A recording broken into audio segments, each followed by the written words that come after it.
I used to believe that everybody drank the way I did. Well, that's because everybody I hung around with drank the way I did, okay? Hello, my name's Ken Seal, and let's talk addiction. Okay, today what we're going to talk about is the progression of addiction, okay? Some people take their first drink or drug and go from 0 to 60 right off the bat. It consumes them. But this is very unlikely. It doesn't happen that often. Usually it's a slow progression. It sort of builds up until one day all of a sudden you wake up and you go, oh my God, it's got me. Okay? So that's what we're going to discuss today. So that you have an idea, whether it's yourself or a friend and family member that you're looking at, you can get an idea of where they may be falling within this projection. Okay? All right, so the first level is what we call experimentation. At this level, there's very little changes in behavior. You're starting to understand the good feelings that you get from using. You're finding out how alcohol and drugs can change your mood. And you have a low tolerance. I mean, it doesn't take much to get high. Now, not everybody continues on from here. In fact, it's an interesting statistic. Only 50% of the people in the world ever use drugs and alcohol on a long-term basis. Okay? So the experimenters are probably, as you will imagine, would be like high school kids. They're just trying it out, seeing what it's like. Half of them will continue to go on. The other half probably never pick it up again. All right. Now, level 2 is a casual user. They're in control of how much they use and when they use. They have rules for using. They don't use while they're driving. They don't use while they're at school. Their frequency may increase a little, but it's probably still on the weekends. They're not getting in trouble at school or work, and they're not having any problem with their friends. So basically, this is what we would refer to as a social user. Okay, there's a certain responsibility about it. And quite frankly, this is about 9 out of 10 people who actually drink or drug, is that they are casual users, they're social drinkers. It's not anything that's going to negatively affect their lives. And we go to level 3. Level 3 is where they're starting to misuse it. And again, only 1 out of 10 people will ever become addicted. So this is that one guy there, or maybe a couple. We're going to see how far they go. All right, so misuse. People with misuse are getting high more frequently and maybe starting to get high during the week. Some of their friends use, but still some of their friends aren't. They may start to feel guilty about getting high. Their performance at work or school may start to suffer.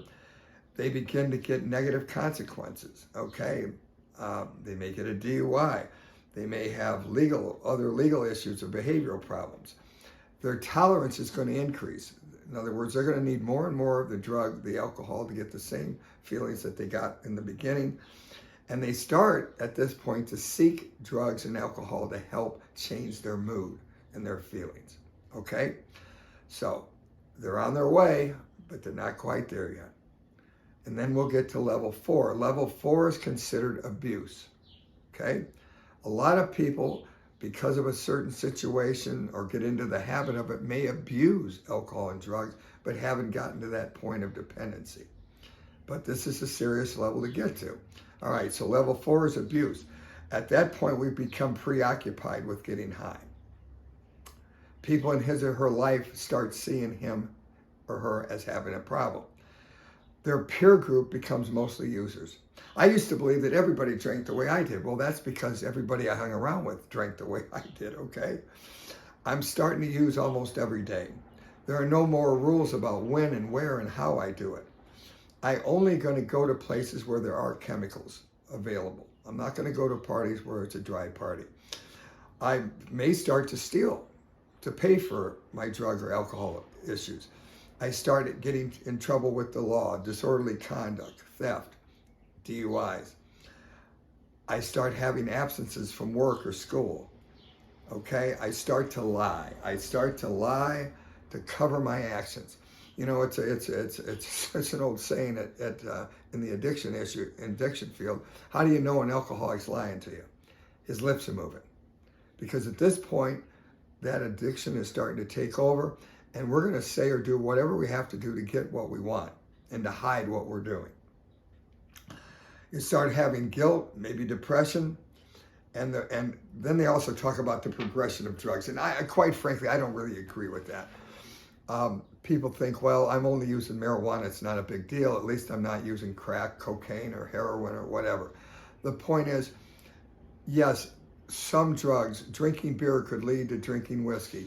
Smoking marijuana can lead to, using higher, more harmful drugs. But the bottom line is, all drugs, when misused, are going to screw you up. Okay, so you could be a marijuana smoker all your life and never use any of the hard drugs. The bottom line is, it's still going to mess up your life if you get to this point. Okay, and then finally, level 5, and this is what they consider dependency. The drugs are no longer fun. This is where it gets interesting. The guy is still drinking, they're still drugging, but they're not having fun anymore. They're just doing it because they become addicted. They're having chemical imbalances, which we're going to talk about next time, where they need the drug just to try to feel normal, whatever the hell normal is. The using becomes a way of life. They no longer get high with the drug. Their use is completely out of control. They're using it every day. They can't control how much or how often they use. They have a very high tolerance. There's a lot of legal problems, work problems. Here's an interesting one. They don't think that the drug's the problem. They'll have all kinds of reasons why drugs or the alcohol isn't the problem. Society, my upbringing, whatever, depression, anxiety, all kinds of reasons, but it ain't the drug, okay? And finally, normal feelings are lost. And all they can relate to is the drug feeling, the alcohol feeling, okay? Once you get to that level, you're in trouble, okay? Now, they used to have considered drug abuse and drug dependency, so that would be 4 and 5. And as we said the other day with the DSM-5, they have mild, moderate, and severe. So they've changed a little bit about how they do it. But the bottom line is, this is how it progresses. And again, most people don't take their first drug or alcohol and go from 0 to 60. Usually it's going to take a while. And it just sort of slowly but surely starts to creep up at them to all of a sudden one day they look at themselves and go, oh my God, I have lost control of this situation. Okay? So that's how we can look at the progression of drugs and alcohol. Tomorrow we're going to look at some other things. We're going to be discussing a holistic view of addiction so that you can get a real good idea of how addiction really affects you and the different ways that it affects you. Okay? All right. So that's all I got for today. I'll catch you next time. Hi, my name's Ken Seal, and this is Let's Talk Addiction. Now, if you like what you've seen and you think it can be helpful, and I believe it can be, I've been helping hundreds of people for years, hit the like button and subscribe, and we'll keep these coming. Thank you.